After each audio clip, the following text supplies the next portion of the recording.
So how does it feel to be fighting for the CES World title in your debut for the promotion? Uh, Good. I mean, I feel like it's something that I deserve. I mean, I fought all around the world. I fought some of the toughest guys in the sport. And I mean, so really, yeah. I mean, I feel like I've earned it. So I mean, yeah, it feels good to get the fruits of my labor. Hmm. Now, your opponent, Matt Bessette, is a pretty tough dude. He's fought for some top promotions. Tell me a little bit about him. I mean, yeah, man. He's super tough. He's like what? He's 20-8, I think. So I mean, he's a well-rounded veteran. He's got some really slick jujitsu. I mean, he's a banger. I mean, he's gonna go in there and try to take my head off and try to rip my legs off. So I mean, it's gonna be a good fight. And I mean, this is the type of fight fans want to watch. It's slated for 5 rounds, but I would bet all that I'm worth that it's not going 5 rounds. So if it's not going to go 5 rounds, how do you see the fight ending? I mean, personally, I think I can knock him out. You know, um, but I mean, we'll see. I I never really like to give like fight predictions because who knows what's gonna happen. Like I mean, Right. it's crazy. But yes, I mean, I believe I have the power. I believe I can knock him out.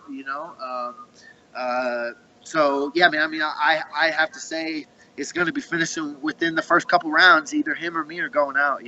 Hmm. Now, with an impressive finish over the current champion, what should that do for you?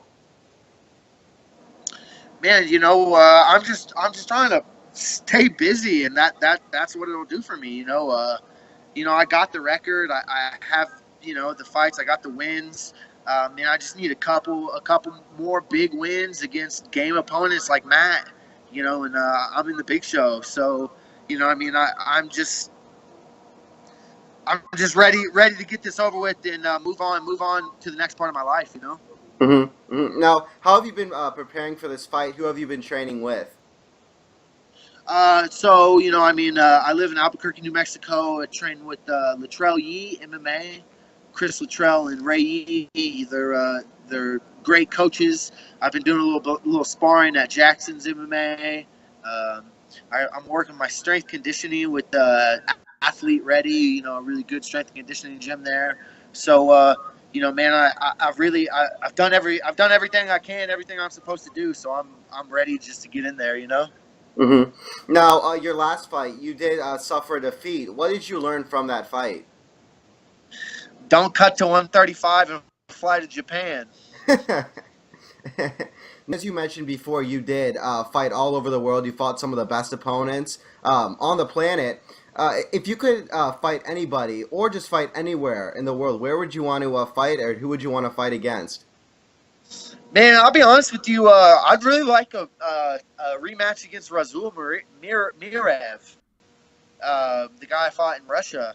Um, Dude's the baddest dude on the planet, man. He just got shot like 4 times over New Year's and like just took it and smiling in pictures and stuff. Dude's an animal. I would really like to fight him, but man, I like to fight in America. I've traveled all around the world, and jet lag's for real. Like I mean, it's Yeah. really hard to perform when you've traveled 30 hours the week of the fight on top of the weight cut. So Right. yeah. Now, what has been your overall career highlight? You've obviously had a really long professional career. What has been your most memorable moment? um, you know, uh, yeah, I guess it all kind of depends on when you ask me that. But man, to be honest, I think the highlight of my career is it's not being in prison. Like the highlight of my career, MMA saved my life. I was headed down a really bad path, and MMA helped me. It gave me direction, and it saved my life. And so I think these last couple years, my ambition, like what I want as uh,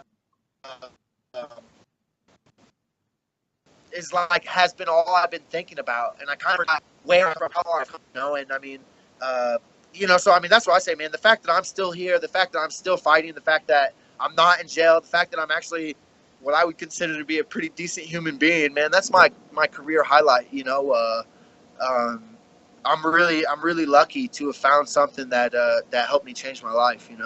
Hmm. For future mixed martial artists who may have, been down the same road as you, what advice would you want to offer them? Go to school, man. Go to school, get a good job. This ain't gonna do it for you. you know. Um, I mean, be smart, train hard. Get with the best coaches in your area. Be smart. Like, I mean, I was a dumb kid taking fights. Like, I fought Justin Gaethje, the world champion, on like 3 days notice. I mean, a couple weight classes up. Like, I mean, I fought for money for a long time. When that'll wind up getting you beat up. Yeah, yeah. Now, talking about training, what does a typical training day look like for you?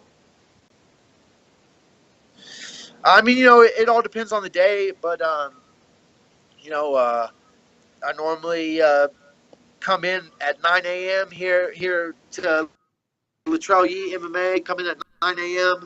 Get a little jujitsu in. I got strength training at like 1. Normally hit some pads, and then I'll have like 2 practices that night. So for like 3 days of the week, I normally get like 4 sessions in, and Mm. then the other 2 days are a little bit lighter. But I mean, I'm putting in at least 6 hours in the gym every day. Who would you like to thank? I'm sure you have a lot of people who you appreciate during this long training camp. Who do you want to thank? Definitely. Chris Luttrell, Ray Yee, 100%. My coaches have really done so much for me. Um, I want to thank Hillbilly Fightwear, Bell to Bell Impact, Lisa Gore, my really good friend, Brian Imes, Gary Castro, uh, Albuquerque Drive Shaft, Rob Barnett with Pro Tax. I mean, I got a lot of people who really support me and really help me out. And if I ever need anything, they have my back. And I really appreciate that.